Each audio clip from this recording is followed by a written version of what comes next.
The legislative, executive, and judicial branches of the government are the three main institutions of the state. The separation of powers is a constitutional principle intended to prevent an excessive concentration of power among these three institutions.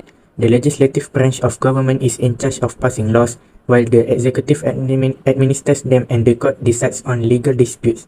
There is room for both a conservative and a liberal interpretation of the phrase separation of powers.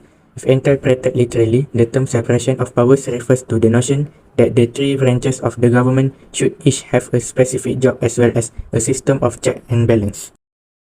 So first is the executive body. What is executive body means? The executive body in Malaysia is a branch of the government consists of the Prime Minister as the head of government along with the cabinets. They have a power to determine a policy in a country according to the provision in Federal Constitution.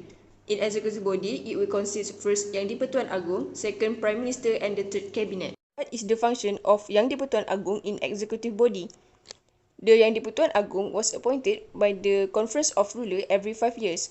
The appointed Yang di-Pertuan Agong is from the Sultan for the states in Malaysia. The Yang di-Pertuan Agong holds some important roles in executive body. One of it is appointed the Prime Minister, who in his command has a majority to lead the government.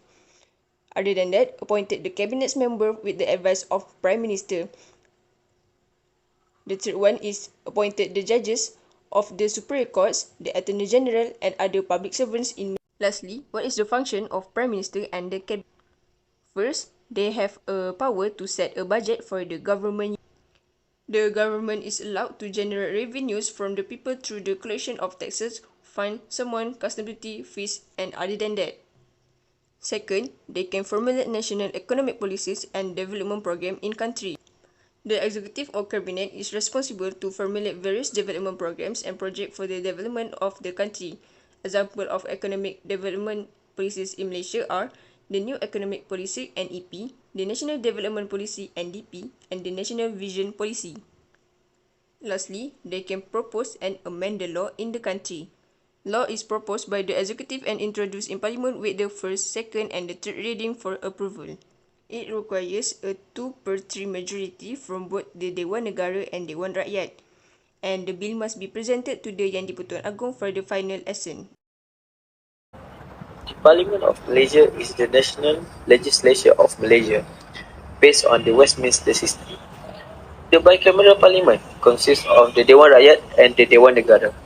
The Yang di-Pertuan Agong, as the head of state, is the third component of parliament. The parliament assembles in the Malaysian Houses of Parliament, located in the National Capital City of Kuala Lumpur.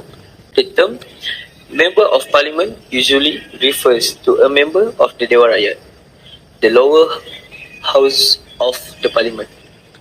The term Senator usually refers to a member of the Dewan Negara, the upper house of the Parliament.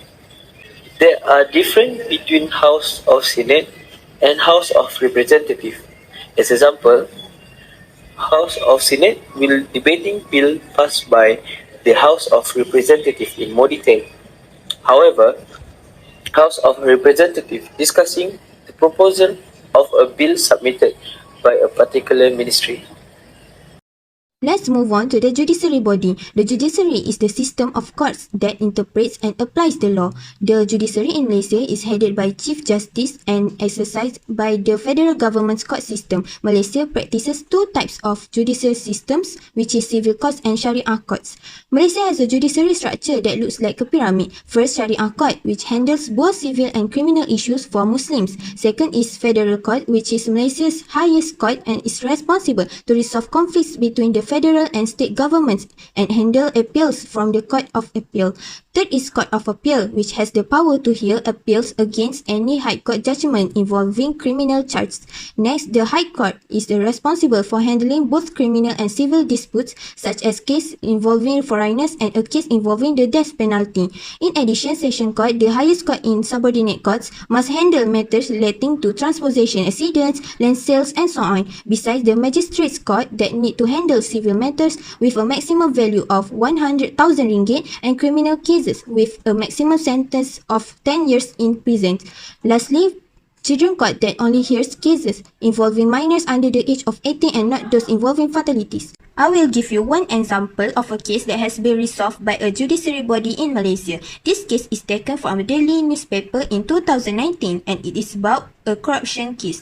This decision was made by High Court Judge Muhammad Zaini Mazlan after granting the prosecution plea to move the corruption case against Datuk Tan Eng Bon 17 from the Sessions Court to the High Court. However, Muhammad Zaini denied Eng Bon's attorney request for a temporary stay of execution while he await instructions from his client on how to file an appeal with the Court of Appeal. From this case, we know it can involve the High Court, the Session Court and the Court of Appeal.